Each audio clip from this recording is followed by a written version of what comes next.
Hello everyone, welcome to our channel study with DK. Friends, फिर हाजिर है देश और दुनिया की 5 जनवरी 2021 की सभी महत्वपूर्ण करंट अफेयर्स न्यूज़ लेकर, जो सभी कॉम्पिटिटिव एग्जाम के लिए मोस्ट इम्पॉर्टेंट है। तो चलिए दोस्तों, शुरू करते हैं आज का करंट डोज यानी करंट अफेयर्स। आज का पहला पॉइंट है, बड़ा इंपॉर्टेंट पॉइंट है, ध्यान से सुनिएगा। हाल ही में शूलपाणेश्वर नामक वाइल्ड लाइफ सेंचुरी खबरों में थी। यह किस राज्य में स्थित है? इसका राइट आंसर है ऑप्शन नंबर बी, गुजरात। ये है द इंडियन एक्सप्रेस का आर्टिकल, why there are protest over an eco sensitive zone in Narmada district. अब ध्यान रखिएगा साथियों, ये जो शूलपाणेश्वर आपका वाइल्ड लाइफ सेंचुरी है, ये गुजरात के नर्मदा जिले में स्थित है। कहाँ है साथियों? आपका नर्मदा जिले में स्थित है। जैसे ही अभी हाल ही में भारत सरकार के द्वारा इस शूलपाणी आपका वाइल्ड लाइफ सेंचुरी को इको सेंसिटिव जोन घोषित किया, तो इसके आसपास के जो गांव हैं वो लगभग आपका 121 आपका विलेजेस हैं। कहाँ पर? आपका इस शूलपाणी नामक आपका वाइल्ड लाइफ सेंचुरी के आसपास, यानी नर्मदा जिले में। अब ध्यान रखिएगा, ये 121 गांव के लोग आपका साथियों सड़कों पर आ गए, और जो भारत सरकार के द्वारा इसे इको सेंसिटिव जोन घोषित किया है, उसके विरोध में आपका जो है सड़कों पर नारे लगाने लग गए। अब क्या है इसकी वजह? और ध्यान रखिएगा, इसी कारण से यहाँ के एक सांसद हैं जिनका नाम है मनसुख वसावा। क्या नाम है साथियों? मनसुख वसावा। ये आपका बीजेपी से क्या थे, यहाँ पर सांसद थे। तो मनसुख वसावा ने भी आपका अपने मेंबर ऑफ पार्लियामेंट से क्या दे दिया आपका साथियों? विरोध में इस्तीफा दे दिया। अब क्यों दिया है इस्तीफा, और इसकी आपका इतनी चर्चा क्यों हो रही है, सिलसिलेवार तरीके से समझते हैं। सबसे पहले तो समझते हैं साथियों इको सेंसिटिव जोन को। किसको साथियों?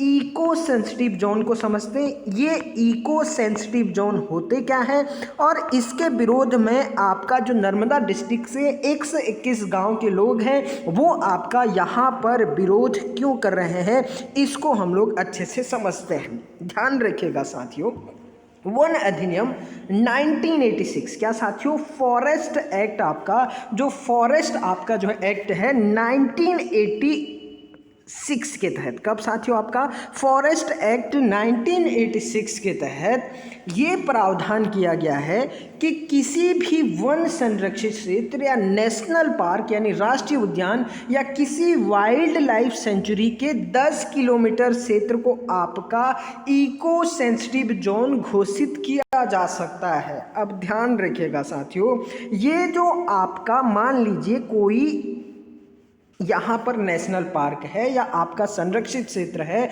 रिजर्वायर है, या आपका कोई नेशनल पार्क है, उसके आपका 10 किलोमीटर के अंदर को आपका क्या किया जा सकता है? इको सेंसिटिव जोन घोषित किया जा सकता है। दूसरी बात भी अच्छे से ध्यान रखिएगा, इस क्षेत्र के अंदर कोई भी निर्माण कार्य नहीं किया जा सकता, यानी किसी आपका नेशनल पार्क या रिजर्वायर या आपका जो है वाइल्ड लाइफ सेंचुरी के आसपास 10 किलोमीटर के अंदर को आपका अगर इको सेंसिटिव जोन घोषित किया जा सकता है, तो आपका साथियों ध्यान रखिएगा, इस क्षेत्र में कोई भी निर्माण नहीं किया जा सकता। यानी 10 किलोमीटर के अंदर ना आप कोई इंडस्ट्री स्थापित कर सकते हो, ना आप अपने घरों का निर्माण कर सकते हो, ना ही यहाँ पर कोई कंस्ट्रक्शन का काम किया जा सकता है। इस पॉइंट को आप अच्छे से ध्यान रखिएगा। दूसरी चीज याद रखिएगा कि यहाँ पर आपका केवल कृषि की जा सकती है, यानी जहाँ पर आपका इको सेंसिटिव जोन घोषित किया जाएगा, वहाँ पर आप केवल कृषि कर सकते हो, ऑर्गेनिक खेती कर सकते हो, जिसे हम लोग जैविक खेती कहते हैं, और तीसरा आपका नवीकरणीय ऊर्जा का उत्पादन कर सकते हो, यानी कहने का मतलब रिन्यूएबल एनर्जी का उत्पादन कर सकते हो। हो। अब ध्यान रखिएगा साथियों, इसी वजह से आपका जो नर्मदा डिस्ट्रिक्ट के शूलपाणीश्वर नामक वाइल्ड लाइफ सेंचुरी है, इसके 10 किलोमीटर के अंदर आपका यहाँ के लोग कोई भी क्या नहीं कर सकते, आपका कंस्ट्रक्शन का काम निर्माण नहीं कर सकते। अगर इनको अपना घर बनाना है वो भी नहीं कर सकते, पुराने घर को तोड़ के नया बनाना है वो भी नहीं कर सकते। यानी कुल मिला के ये केवल यहाँ पर कृषि कर सकते हैं और साथ में आपका ऑर्गेनिक फार्मिंग कर सकते हैं या आपका रिन्यूएबल एनर्जी का उत्पादन कर सकते हैं। इसी वजह से आपका यहाँ के जो लोग हैं वो आपका शूलपाणीश्वर को इको सेंसिटिव जोन घोषित करने का आपका विरोध कर रहे हैं। इस पॉइंट को आप अच्छे से ध्यान रखिएगा। अगर बात करें आपका शूलपाणीश्वर वन्य जीव अभयारण्य की, तो साथियों ध्यान रखिएगा 1982 में आपका इसकी स्थापना की जाती है। कब की जाती है साथियों? 1982 में आपका इसकी स्थापना की जाती है। अब आपका इसके पीछे का एक इतिहास है कि इसका नाम शूलपाणीश्वर क्यों रखा गया, इसको भी हम लोग अच्छे से समझते हैं। अब ध्यान से सुनिएगा साथियों, एक्चुअली में ये जो शूलपाणीश्वर मंदिर है ये आपका इसी जो नर्मदा डिस्ट्रिक्ट है, नर्मदा डिस्ट्रिक्ट में आपका नर्मदा नदी के किनारे पर स्थित एक आपका प्राचीन शूलपाणीश्वर आपका मंदिर था, ठीक है ना। और वर्तमान में ये जो मंदिर है साथियों, ये आपका जो सरदार सरोवर बांध बनाया गया है नर्मदा नदी पर, इसमें आपका जलमग्न हो गया है। किसमें साथियों? आपका सरदार सरोवर बांध में, डैम में ये जलमग्न हो चुका है। इसीलिए आपका इस वाइल्ड लाइफ सेंचुरी का नाम शूलपाणीश्वर रखा गया। इस पॉइंट को आप अच्छे से ध्यान रखिएगा। इस क्षेत्र में साथियों एक्चुअली में एक जनजाति रहती है जिसका नाम है आपका वसव जनजाति। कौन सी साथियों? वसव जनजाति आपका प्रमुखतः इस क्षेत्र में रहती है, यानी नर्मदा जिले और साथ में जो आपका शूलपाणीश्वर आपका वाइल्ड लाइफ सेंचुरी है इसके आसपास रहती है। और ये जो जनजाति है वो अपना आपका सर्वाइवल यानी आजीविका आपका वनों उपज बांस पर निर्भर है और यहाँ पर अब ये बांस भी नहीं काट सकते। तो इस वजह से साथियों यहाँ पर आपका जबरदस्त विरोध हो रहा है। किसको? शूलपाणीश्वर जो वाइल्ड लाइफ सेंचुरी है उसे इको सेंसिटिव जोन घोषित किए जाने को लेकर। इसीलिए क्योंकि यहाँ पर ये अब इसके बाद ना आपका बांस के थ्रू जो आजीविका ये लोग चलाते थे वो नहीं कर सकते, साथ में आपका यहाँ पे कोई इंडस्ट्री नहीं लग सकती, कोई गोदाम नहीं बन सकता, ये अपने घर नहीं बना सकते। इस वजह से साथियों इसका विरोध किया जा रहा है। आई होप आपको ये सारी की सारी बातें समझ में आई होगी। साथियों ध्यान रखिएगा, जो आपका इको सेंसिटिव जोन है उसमें आपका ऑर्गेनिक खेती आप कर सकते हैं, साथ में आपका कृषि कार्य कर सकते हैं और रिन्यूएबल एनर्जी यानी नवीकरणीय ऊर्जा का आपका उत्पादन कर सकते हैं। इसके अलावा कोई भी वहां पर कंस्ट्रक्शन का यानी विनिर्माण का कार्य नहीं किया जा सकता है। और साथियों ये भी ध्यान रखिएगा कि वन अधिनियम 1986 के तहत ये प्रावधान किया गया कि आपका जो संरक्षित क्षेत्र है, नेशनल पार्क है या वाइल्ड लाइफ सेंचुरी है, इसके आसपास के 10 किलोमीटर क्षेत्र को इको सेंसिटिव जोन घोषित किया जा सकता है, जिसे भारत सरकार के द्वारा अभी आपका किया गया है। तो बढ़ते हैं साथियों नेक्स्ट पॉइंट की ओर। नेक्स्ट पॉइंट भी बड़ा इंपॉर्टेंट है। हाल ही में स्टील अथॉरिटी ऑफ इंडिया, जिसे हम लोग सेल बोलते हैं, स्टील अथॉरिटी ऑफ इंडिया की पहली महिला चेयरपर्सन कौन बनी है? इसका राइट आंसर है option number D, Shobha Mandal. ये है आपका द इकोनॉमिक्स टाइम्स का आर्टिकल, SAIL gets first ever women functional director. अब ध्यान रखिएगा साथियों, अभी हाल ही में सेल यानी स्टील अथॉरिटी ऑफ इंडिया की जो पहली महिला आपका क्या बनी है, पर्सन बनी है वो बनी है आपका सोमा मंडल, यानी फंक्शनल डायरेक्टर बनी है सोमा मंडल। इस पॉइंट को ध्यान रखिएगा।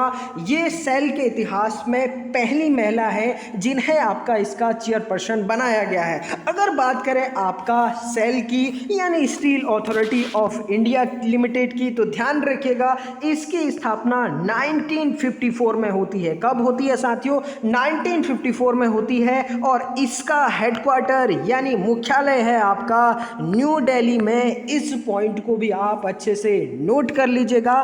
तो साथियों, जो आपका steel authority of India limited है उसकी पहली महिला चेयरपर्सन बनी है सोमा मंडल। आपको ये सामने तस्वीर दिख रही होगी। बढ़ते हैं अपने नेक्स्ट पॉइंट की ओर। नेक्स्ट पॉइंट भी बड़ा इंपॉर्टेंट है, ध्यान से सुनिएगा। हाल ही में जुको घाटी आग के फैलाव के कारण खबरों में है। यह घाटी किन दो राज्यों के मध्य स्थित है? इसका राइट आंसर है ऑप्शन नंबर डी, नागालैंड और मणिपुर। ये है आपका द इंडियन एक्सप्रेस का article, forest fire in Nagaland Dzukou range under the control report. अब साथियों ध्यान रखिएगा, ये जो जुको घाटी है वो एक्चुअली में ये नागालैंड है साथियों। ये आप देख सकते हैं, ये नागालैंड का मैप है और ये है आपका मणिपुर। ये मणिपुर और नागालैंड के यहाँ पर जो आपका ग्रीन कलर से ड्रॉ किया गया है ये है आपका जुको घाटी। यहीं पर साथियों अभी आपका ज़बरदस्त आग लगी हुई है और यहाँ पर जो भारतीय वायुसेना है वो लगातार कोशिश कर रही है कि आपका इस आग को कैसे काबू में लिया जाए। ये आपका साथियों एक ट्रैकिंग स्थल है, एक बहुत ही फेमस आपका जो है टूरिज्म स्थल है। कहाँ का? नागालैंड और मणिपुर का। और ध्यान रखिएगा साथियों, यहाँ पर आपका इस तरीके से आग फैली हुई है और यहाँ की जो खूबसूरती थी वो कहीं ना कहीं आग का शिकार हो चुकी है और अभी तक आपका इस पर टोटली कंट्रोल नहीं पाया गया है। इस पॉइंट को आप अच्छे से ध्यान रखिएगा। और ये जो जुको घाटी है, ये जुको घाटी आपका नागालैंड और मणिपुर के सीमा के बिल्कुल आपका मध्य में स्थित है। इस पॉइंट को भी आप अच्छे से ध्यान रखिएगा। अब जानते हैं साथियों मणिपुर के बारे में। अगर बात करें आपका मणिपुर की, तो ध्यान रखिएगा यहाँ के सीएम हैं वीरेंद्र सिंह। कौन है साथियों? आपका यहाँ के जो सीएम हैं, चीफ मिनिस्टर हैं, वो है आपका वीरेंद्र सिंह। और वर्तमान में यहाँ की जो गवर्नर यानी राज्यपाल हैं नजमा हेपतुल्ला। कौन है साथियों? नजमा हेपतुल्ला आपका वर्तमान में यहाँ की गवर्नर है। इस पॉइंट को आप अच्छे से ध्यान रखिएगा। और साथियों मणिपुर की राजधानी है इम्फाल। क्या है साथियों? मणिपुर की राजधानी है आपका इम्फाल। इस पॉइंट को भी आप अच्छे से ध्यान रखिएगा। भारत का खेल यूनिवर्सिटी यानी नेशनल स्पोर्ट्स यूनिवर्सिटी, राष्ट्रीय खेल विश्वविद्यालय, ये भी साथियों इम्फाल यानी मणिपुर में स्थित है। इस पॉइंट को भी आप अच्छे से ध्यान रखिएगा। लोकटक झील साथियों मैं बहुत बार आपको बता चुका हूं, ये आपका लोकटक झील मणिपुर में ही स्थित है। अब साथियों ध्यान रखिएगा, इसी लोकटक झील में एक आपका नेशनल पार्क है काबुल लामजाओ। क्या है साथियों? काबुल लामजाओ नामक नेशनल पार्क है और आपका ये दुनिया का एकमात्र तैरता हुआ राष्ट्रीय पार्क है। क्या है साथियों? दुनिया का एकमात्र तैरता हुआ राष्ट्रीय पार्क जो आपका लोकटक झील में ही स्थित है। और ध्यान रखिएगा इसी लोकटक झील में आपका एक हिरन यानी डियर पाया जाता है जिसे डांसिंग डियर या आपका संघाई हिरन के नाम से जाना जाता है। क्या साथियों? संघाई हिरन यानी डांसिंग डियर के नाम से जाना जाता है। इस पॉइंट को भी आप अच्छे से ध्यान रखिएगा। साथियों मणिपुर का एक बहुत ही फेमस चावल है जिसे कहा जाता है चकहाओ। क्या कहा जाता है साथियों? चकहाओ या आपका काला चावल। ये जो चकहाओ चावल है इसे साथियों जीआई टैग मिल चुका है। क्या साथियों? आपका जीआई टैग मिल चुका है। इस पॉइंट को आप ध्यान रखिएगा। जो चकहाओ चावल है ये आपका कहाँ पाया जाता है? मणिपुर में पाया जाता है। साथियों ये पॉइंट भी आप अच्छे से ध्यान रखिएगा। भारत की ग्रेटा थनबर्ग, जिनका नाम है आपका लिसी प्रिया कंगजुम। क्या है साथियों आपका? लिसी प्रिया कंगजुम। ये जो लिसी प्रिया कंगजुम है, ये आपका मणिपुर की एक 13 वर्ष की पर्यावरण कार्यकर्ती हैं। ये सामने आप तस्वीर दे सकते हैं, ये है आपका लिसी प्रिया कंगजुम और ये है आपका साथियों ग्रेटा थनबर्ग, जिन्हें 2019 में आपका time person of the year चुना गया था। और साथ में ध्यान रखिएगा साथियों, ये स्वीडन की 17 वर्ष की आपका पर्यावरण एक्टिविस्ट हैं और ये आपका लिसिप्रिया कंगजुम है, जिन्हें आपका भारत की ग्रेटा थनबर्ग कहा जाता है और ये आपका साथियों एक पर्यावरण कार्यकर्ती है। इस पॉइंट को भी आप अच्छे से ध्यान रखिएगा साथियों। अभी हाल ही में एक न्यूज काफ़ी चर्चाओं में थी, थांगटा मार्शल आर्ट। कौन सी साथियों? आपका थांगटा मार्शल आर्ट। इसे आपका खेलो इंडिया यूथ गेम्स में शामिल कर लिया गया है और ये जो थांगटा मार्शल आर्ट है, ये भी आपका साथियों मणिपुर का है। इस पॉइंट को भी आप अच्छे से ध्यान रखिएगा। अगर बात करें साथियों नागालैंड की, किसकी साथियों? आपका नागालैंड की। तो नागालैंड की जो राजधानी है वो है साथियों कोहिमा। क्या है साथियों? कोहिमा।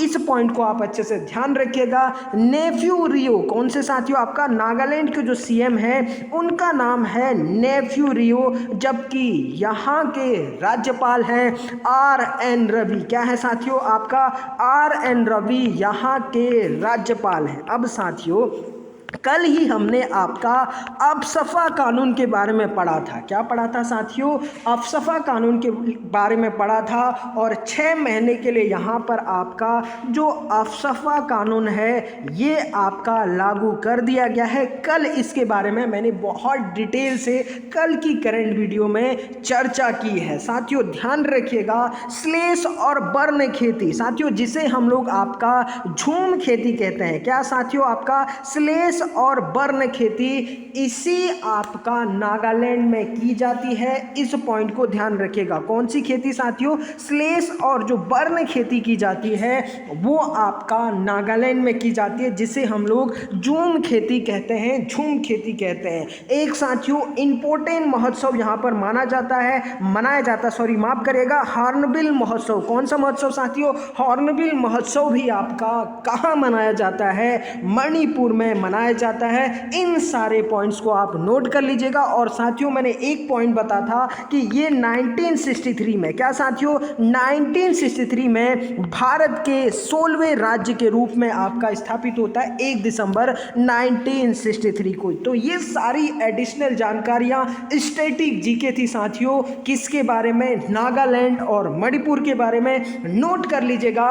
बढ़ते हैं हम लोग अपने नेक्स्ट पॉइंट की ओर। नेक्स्ट पॉइंट है साथियों, बड़ा इंपॉर्टेंट पॉइंट है, ध्यान से सुनिएगा। हाल ही में धनु जात्रा महोत्सव। कौन सा साथियों? आपका धनु जात्रा। यहाँ पर साथियों ये आपका जो है प्रिंटिंग मिस्टेक हो गई है, ये आपका जात्रा है। धनु जात्रा महोत्सव को खारिज कर दिया है। यह किस राज्य में मनाया जाता है? इसका राइट आंसर है ऑप्शन नंबर डी, ओडिशा। अब आप साथियों ध्यान रखिएगा, ये जो धनु जात्रा महोत्सव है, कौन सा साथियों? आपका धनु जात्रा महोत्सव है, धानु जात्रा सॉरी माफ करेगा, जो धानु जात्रा महोत्सव है ये साथियों उड़ीसा में आयोजित किया जाता है। अब ये इसकी चर्चा क्यों हो रही है? क्योंकि साथियों अभी हाल ही में आपका इसे क्या कर दिया गया है? खारिज कर दिया गया भारत सरकार के द्वारा। अब आपका एक सवाल हो सकता है कि सर ये उड़ीसा में मनाया जाता तो भारत सरकार ने जो इसको क्यों खारिज किया? अब ध्यान रखिएगा साथियों, 2014 में इसे आपका राष्ट्रीय महोत्सव का दर्जा दे दिया गया था भारत सरकार के द्वारा। और अभी आपका खारिज क्यों किया गया?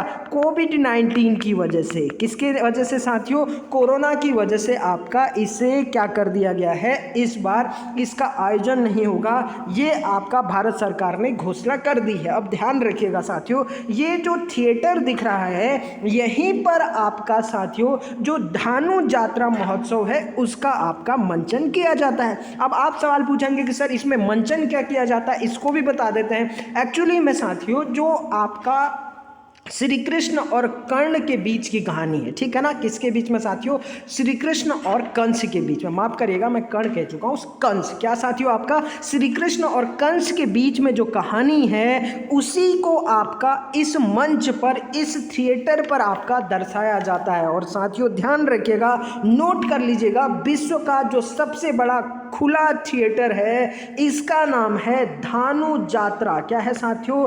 धानु जात्रा आपका बारगढ़ नाम है। और ये आपका साथियों कहाँ स्थित है? उड़ीसा में। जो आपको सामने तस्वीर दिख रही है यही आपका दुनिया का सबसे बड़ा खुला थिएटर है और यहीं पर श्री कृष्ण और कंस के बीच की कहानी का मंचन किया जाता है। इस पॉइंट को आप अच्छे से ध्यान रखिएगा। अगर बात करें साथियों ओडिशा की तो ध्यान रखिएगा,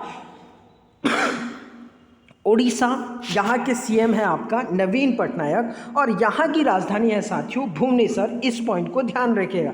अब ये हाल ही में आपका साथियों ओडिशा के द्वारा, किसके द्वारा साथियों? ओडिशा के द्वारा आपका जो स्वच्छता कर्मी हैं इनके लिए एक योजना चलाएगी, गरिमा योजना। इस पॉइंट को आप अच्छे से ध्यान रखिएगा। यही कि आपका साथियों एक एमपी सदस्य है यानी सांसद हैं जिनका नाम है आपका चंद्रानी मुर्मू। क्या है साथियों? चंद्रानी मुर्मू। आपको सामने तस्वीर दिख रही होगी, ये चंद्रानी मुर्मू साथियों भारत के इतिहास में आपका जो है निर्वाचित होने वाली सबसे युवा महिला है। क्या है साथियों? आपका लोकसभा के लिए सांसद निर्वाचित होने वाली सबसे युवा महिला है, जिनकी तस्वीर आपको सामने स्क्रीन में दिख रही हुई यही है आपका चंद्रानी मुर्मू। अब ध्यान रखिएगा साथियों, जब 17वीं लोकसभा चुनाव हुआ तो 17वीं लोकसभा के चुनाव में ये आपका ओडिशा के क्योंझर आपका सांसद सीट से, कहां से साथियों? क्योंझर आपका लोकसभा सीट से क्या हुई? सांसद सॉरी कहां से साथियों? आपका क्योंझर आपका लोकसभा सीट से ये निर्वाचित होती हैं। और ध्यान रखिएगा उस समय इनकी केवल और केवल आयु होती है 25 वर्ष और 11 माह। कितनी होती है साथियों? 25 वर्ष और 11 माह। और ध्यान रखिएगा ये सबसे युवा सांसद हैं आपका वर्तमान में लोकसभा में क्योंझर सीट ओडिशा से, जिनका नाम है आपका चंद्रानी मुर्मू, जिनकी तस्वीर आपको सामने दिख रही होगी। अब ध्यान रखिएगा साथियों, बड़ा इंपॉर्टेंट क्वेश्चन है व्हीलर द्वीप। क्या साथियों? आपका व्हीलर द्वीप, ये जो व्हीलर द्वीप है ये भी आपका साथियों ओडिशा में ही स्थित है। क्या साथियों? व्हीलर द्वीप। अब ध्यान रखिएगा साथियों, ये जो व्हीलर द्वीप है इसका नया नाम रख दिया गया है कलाम द्वीप। क्या रख दिया गया साथियों? कलाम द्वीप। यहाँ से साथियों हम जितने भी जो मिसाइल है वो क्या करते हैं साथियों? लॉन्च करते हैं। इस पॉइंट को भी आप अच्छे से ध्यान रखिएगा। चांदीपुर प्रक्षेपण रेंज। क्या साथियों? आपका चांदीपुर प्रक्षेपण रेंज ये भी साथियों बालासोर उड़ीसा में ही है। कहाँ है साथियों? आपका बालासोर उड़ीसा में है। यहाँ से भी हम लोग आपका क्या करते हैं? मिसाइल लॉन्च करते हैं। इस पॉइंट को भी आप अच्छे से ध्यान रखिएगा। चिल्का झील, कौन सी झील साथियों?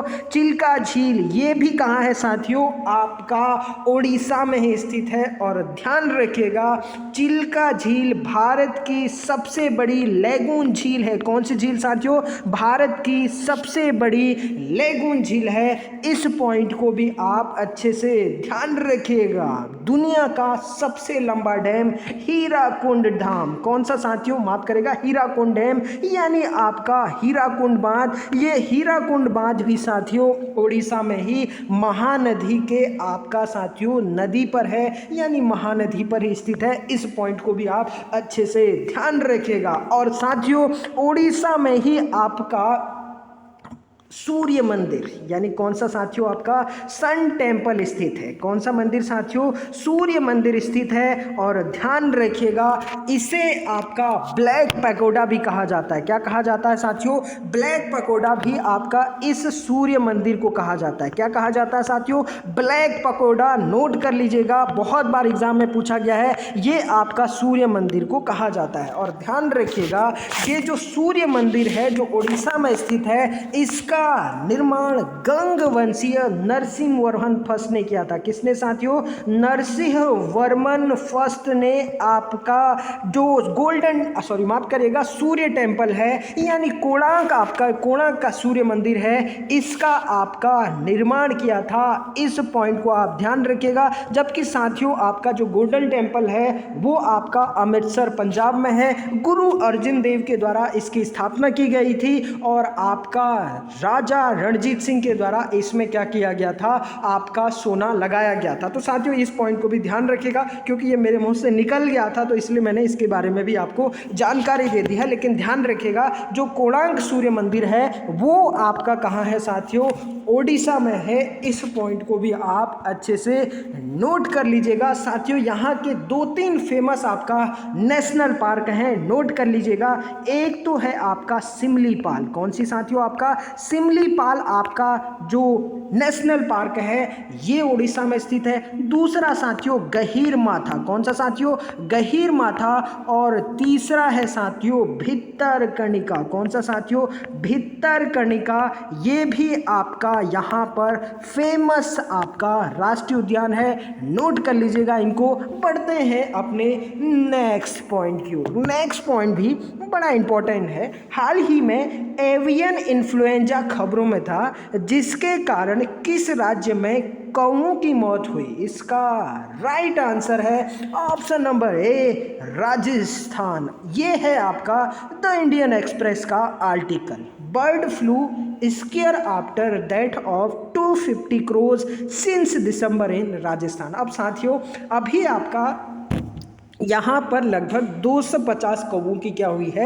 मौत हुई है, जिसके कारण ये आपका आशंका लगाई जा रही है कि फिर से आपका जो बर्ड फ्लू है जो एक क्या होता है साथियों? विषाणु जनित रोग होता है, ये आपका फैल चुका है। ये आपका इस तरीके की आशंका लगाई जा रही है। एक्चुअली में साथियों जो एवियन इन्फ्लुएंजा होता है ये एक हिसाब से कॉमन कोल्ड होता है। क्या होता है साथियों? जैसे हमें आपका सर्दी लगती है ना, उसी तरीके से आपका एक कॉमन कोल्ड होता है और ये आपका जो है वायरस के थ्रू होता है। किसके थ्रू साथियों? वायरस के थ्रू होता है। और ध्यान रखिएगा यह एक क्या है? संक्रामक बीमारी है। अब साथियों आपने कुछ महीने पहले यानी कुछ साल पहले अगर ये कहें 2019 में यानी 1 साल पहले 2019 में आपका साथियों एवियन बाटुलिज्म का नाम सुना होगा। किसका साथियों? आपका एवियन बाटुलिज्म का शायद आपने नाम सुना होगा। हुआ क्या था साथियों?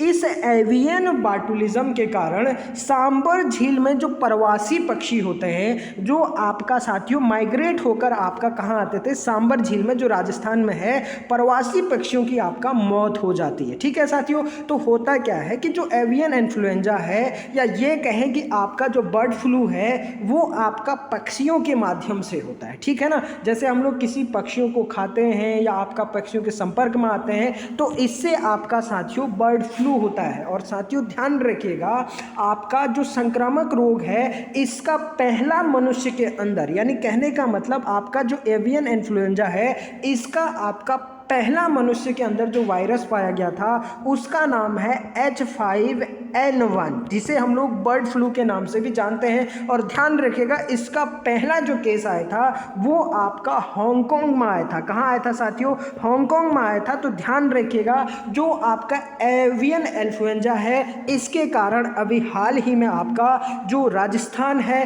राजस्थान का एक क्षेत्र है साथियों हाड़ौती क्षेत्र। कौन सा साथियों? हाड़ौती क्षेत्र। यहाँ पर आपका लगातार कौओं की लगभग 250 कौओं की क्या हुई है? मौत हुई है। तो इस पॉइंट को भी आप ध्यान रखिएगा। बढ़ते हैं अपने नेक्स्ट पॉइंट की ओर। नेक्स्ट पॉइंट है हाल ही में किस राज्य ने आरोग्य श्री योजना को आयुष्मान भारत योजना में विलय करने की घोषणा की है? इसका राइट आंसर है ऑप्शन नंबर ए तेलंगाना। अब सबसे पहले समझते हैं आयुष्मान भारत योजना क्या है। अब ध्यान रखिएगा साथियों आयुष्मान भारत योजना जिसे प्रधानमंत्री जन आरोग्य योजना के नाम से भी जाना जाता है। इस पॉइंट को ध्यान रखिएगा।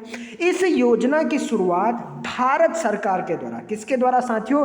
भारत सरकार के द्वारा 23 सितंबर 2018 को। कब साथियों? 23 सितंबर 2018 को झारखंड की राजधानी रांची से इसकी शुरुआत होती है। कहाँ से साथियों?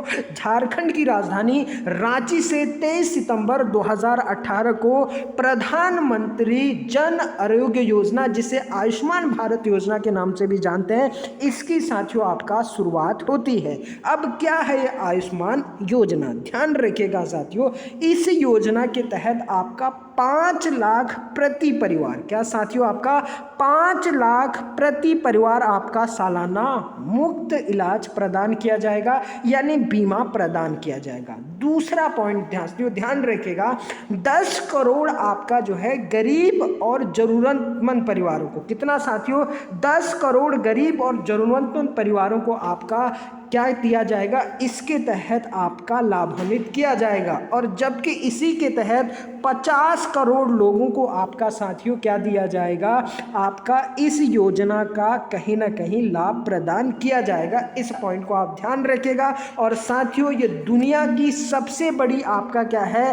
हेल्थ स्कीम है आयुष्मान भारत योजना। कौन सी योजना साथियों? आयुष्मान भारत योजना, जिसे आपका प्रधानमंत्री जन आरोग्य योजना के नाम से भी जाना जाता है। और साथियों, सबसे पहले जिस लड़की को आपका यानी क्या दिया गया था, इस आयुष्मान भारत योजना के तहत बीमा प्रदान किया गया था, उसे साथियों आयुष्मान बेबी के नाम से जाना जाता है। क्या साथियों? आपका आयुष्मान बेबी के नाम से जाना जाता है। और उस आयुष्मान बेबी का नाम है करिश्मा। क्या नाम है साथियों? करिश्मा। इस पॉइंट को भी आप अच्छे से ध्यान रखिएगा। अब तेलंगाना सरकार ने आपका इसको क्यों मर्ज किया, यानी आरोग्य श्री को आपका क्यों मर्ज किया? इसका रीज़न है साथियों, एक्चुअली में जो तेलंगाना है, तेलंगाना ने आपका आयुष्मान भारत योजना को अपने राज्य में लागू करने से पहले मना कर दिया था, ठीक है ना, क्योंकि आपका कुल मिला के केंद्र और आपका राज्य के बीच में टसल चल रहा था, प्रॉब्लम चल रही थी। तो ऐसे में उसने अपनी योजना चलाई आरोग्य श्री, इसी टाइप की। लेकिन साथियों, उसमें यह था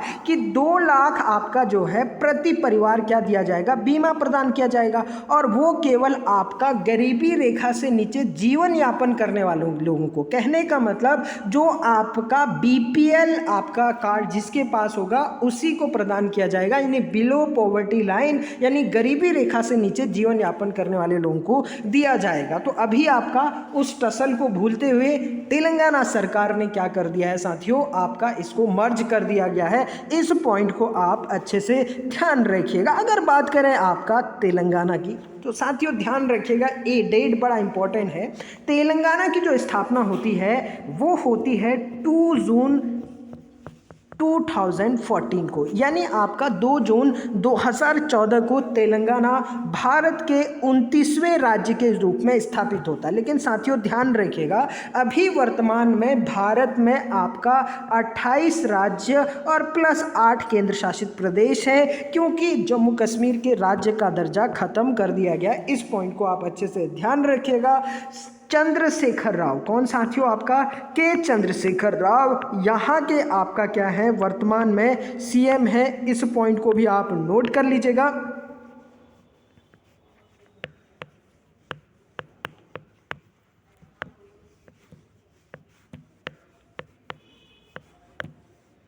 और जबकि यहाँ के गवर्नर हैं जिनका नाम है साथियों तमिलसाई सुंदरम। क्या है साथियों? तमिलसाई सुंदरम यहाँ के आपका गवर्नर है। वर्तमान में इसकी राजधानी है, यानी तेलंगाना की राजधानी है हैदराबाद। और ध्यान रखिएगा साथियों, ये 2 जून 2014 को आपका आंध्र प्रदेश से आपका अलग हुआ था और एक आपका अलग राज्य के रूप में स्थापित हुआ। इस पॉइंट को भी आप अच्छे से ध्यान रखिएगा। बढ़ते हैं नेक्स्ट पॉइंट की ओर। नेक्स्ट पॉइंट है, हाल ही में दुनिया भर में फैले प्रवासी भारतीयों से जुड़ने के लिए भारत सरकार द्वारा कौन सा ऐप लॉन्च किया गया है? इसका राइट आंसर है ऑप्शन नंबर सी, प्रवासी रिश्ता। क्या साथियों, आपका प्रवासी रिश्ता नामक आपका ऐप लॉन्च किया गया है, किसके द्वारा? भारत सरकार के द्वारा। ये है द इकोनॉमिक्स टाइम्स का आर्टिकल। Ministry of internal affairs launch global Pravasi Rishta portal and app to connect with 3.12 crore strong diaspora. अब ध्यान रखिएगा साथियों, जो आपका भारत के प्रवासी रहते हैं बाहर, यानी कहने का मतलब साथियों, जो भारतीय मूल के लोग हैं या आपका भारत के नागरिक हैं, वो रोजगार के लिए, शिक्षा के लिए आपका किसी अन्य देश में जाते हैं, उसी को आपका प्रवासी कहा जाता है। तो उनके साथ आपका बेहतर कनेक्टिविटी प्रदान करने के लिए, बेहतर कनेक्शन बनाने के लिए,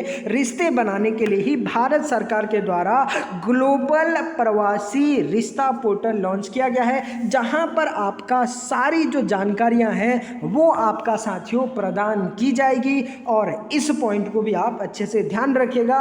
बढ़ते हैं नेक्स्ट पॉइंट की ओर। नेक्स्ट पॉइंट है, हाल ही में भारत सरकार के किस मंत्रालय ने मुस्कान अभियान चलाया है? इसका राइट आंसर है ऑप्शन नंबर डी, गृह मंत्रालय यानी होम मिनिस्टर के द्वारा अभी आपका जो है मुस्कान यानी स्माइल आपका ऑपरेशन चलाया गया है। इस पॉइंट को ध्यान रखिएगा। और इसे आपका ऑपरेशन स्माइल भी कहते हैं। किसको साथियों? मुस्कान अभियान को ऑपरेशन स्माइल भी कहते हैं। वर्तमान में भारत के गृह मंत्री हैं अमित शाह जी। इस पॉइंट को भी आप अच्छे से ध्यान रखिएगा। ये है आपका द इकोनॉमिक्स टाइम्स का article. Over 70,000 missing children rescue under ministry of home affairs drive Rajnath Singh. अब ध्यान रखिएगा साथियों, अभी हाल ही में आपका जो है राजनाथ सिंह के द्वारा, ठीक है ना, राजनाथ सिंह के द्वारा ये कहा गया है कि आपका लगभग 70,000 के आसपास जो मिसिंग क्या थे आपका साथियों, बच्चे थे,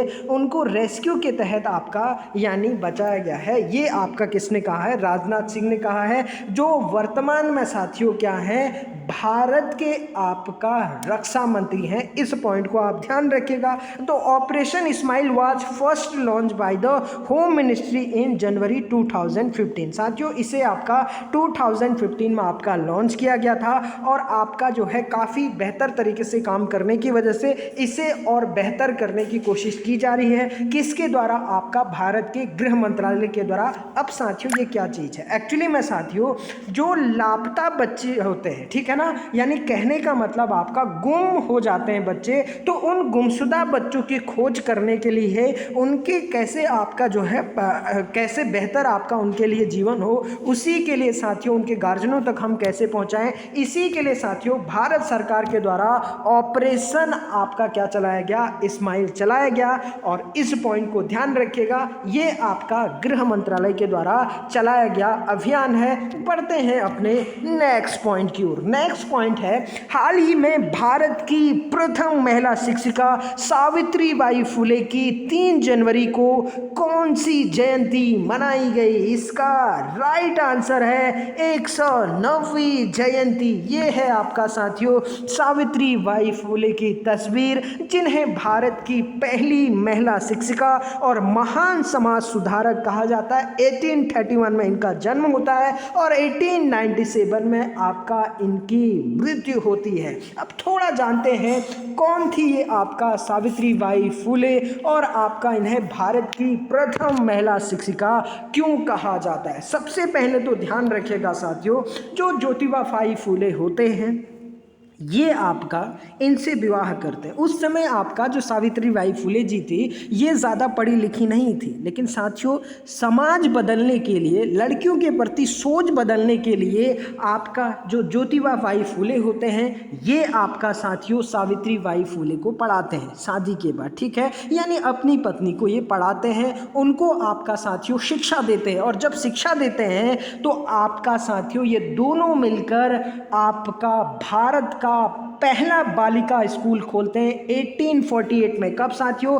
1848 में। नोट कर लीजिएगा, पुणे में ये आपका पहला बालिका विश्वविद्यालय खोलते हैं। अब साथियों इनका संघर्ष कितना ज़बरदस्त था मैं थोड़ा सा आपको समझाना चाहूँगा। होता क्या है साथियों, जब ये अपना स्कूल खोलती हैं और वो स्कूल में आपका पढ़ाने जाती हैं, फातिमा आपका साथियों इनके साथ जो महिला होती हैं फातिमा बेग, वो भी इनका सहयोग करती हैं। अब ध्यान रखिएगा साथियों, जब ये आपका उस समय स्कूल जाने के लिए तैयार होती थी तो साथियों हमेशा 2 साड़ी लेकर जाती थी। अब सवाल पूछेंगे आप कि 2 साड़ी लेकर क्यों जाते थे? क्योंकि साथियों हमेशा हमारा समाज महिलाओं के शिक्षा का विरोधी रहा है। उसने जब जब आपका जो है मौका पाया है, हमेशा महिलाओं के आपका कहीं ना कहीं प्रोग्रेस का विरोध किया है। तो साथियों ध्यान रखिएगा, ये जो सावित्री बाई फुले होती हैं, ये आपका साथियों जब स्कूल जाती थी तो होता क्या था कि इनको लोग पत्थर मारा करते थे, इनके आपका जो है शरीर पर गोबर मारा करते थे ताकि इनका कपड़ा गंदा हो जाए और ये आपका जो है महिलाओं को शिक्षा ना दे पाए या बच्चों को महिलाओं को आपका शिक्षा ना प्रदान कर पाए,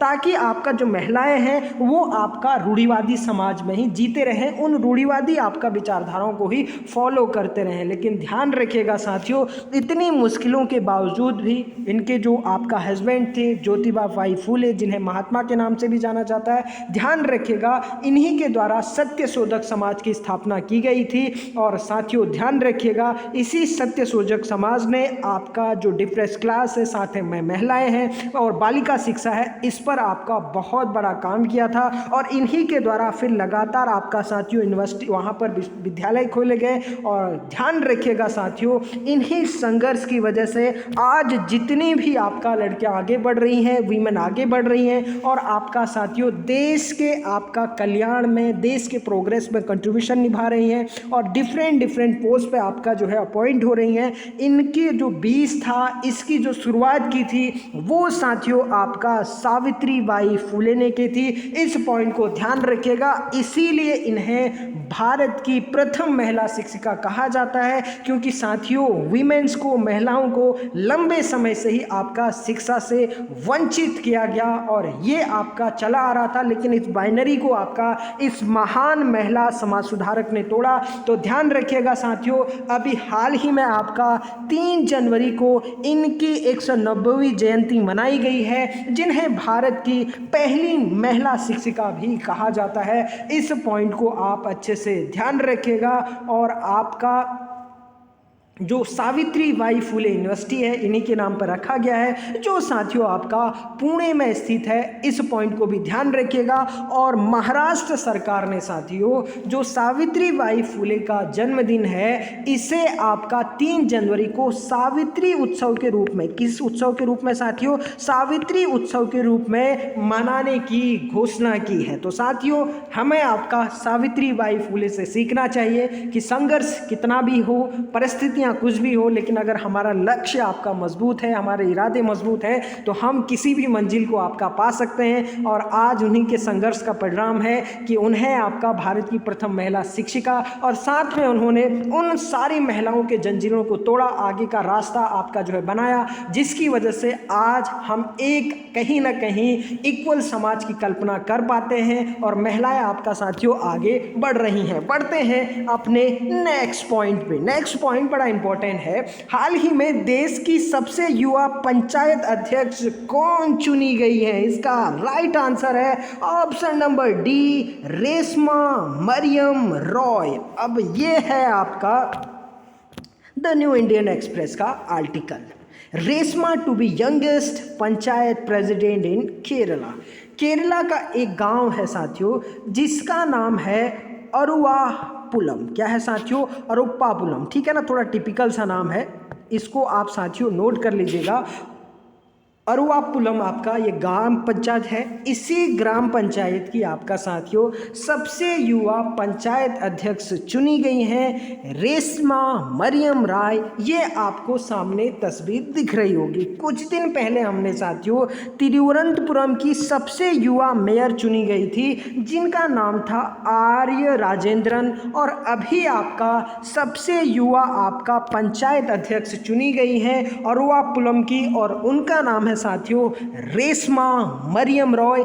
21 वर्ष की आयु में ही ये आपका पंचायत प्रेसिडेंट यानी पंचायत अध्यक्ष चुनी गई हैं और वापुलम ग्राम पंचायत की। इस पॉइंट को भी आप अच्छे से ध्यान रखिएगा। अगर बात करें भारत में पंचायती राज की, किसकी साथियों, पंचायती राज की, तो ध्यान रखिएगा साथियों भारत में जो सर्वप्रथम पंचायती राज अगर किसी राज्य में लागू होता है तो उसका नाम है साथियों राजस्थान। क्या है साथियों, राजस्थान। ध्यान रखिएगा भारत में जो सर्वप्रथम आपका पंचायती राज लागू होता है वो राजस्थान में होता है। राजस्थान के नागौर जिले से, कहां से साथियों, राजस्थान के नागौर जिले से 2 अक्टूबर 1959 को आपका यहां पर त्रिस्तरीय पंचायती राज की आपका क्या होती है साथियों, आपका घोषणा होती है बलवंत राय मेहता समिति की सिफारिश पर। और भारत में लोकतांत्रिक विकेंद्रीकरण का जो जनक कहा जाता है वो साथियों बलवंत राय मेहता को कहा जाता है, बलवंत राय मेहता समिति को कहा जाता है।